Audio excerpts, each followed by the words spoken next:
धन्यवाद मॅडम, आपण बोलण्याची संधी दिली. आपल्या माध्यमातून मी सरकारचं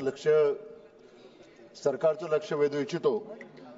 अध्यक्ष महोदय, सरकारच्या माध्यमातून ग्रामीण भागातील आणि शहरी भागातील लाभार्थ्यांकरता घरकुलची योजना आपण राबवतो.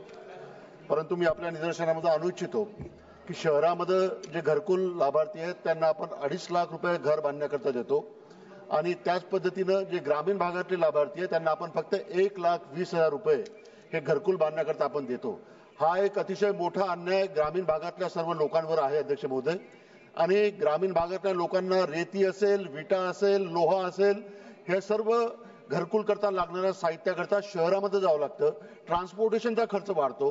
त्यामुळे माझी मागणी राहील की ज्या पद्धतीनं शहरी भागातल्या लोकांना आपण 2.5 लाख रुपये घराकरता देतो, त्याच पद्धतीनं ग्रामीण भागातल्या घरकुल लाभार्थ्याला सुद्धा 2.5 लाख रुपये देण्यात यावे, ही नम्र विनंती मी आपल्या माध्यमातून करतो. धन्यवाद.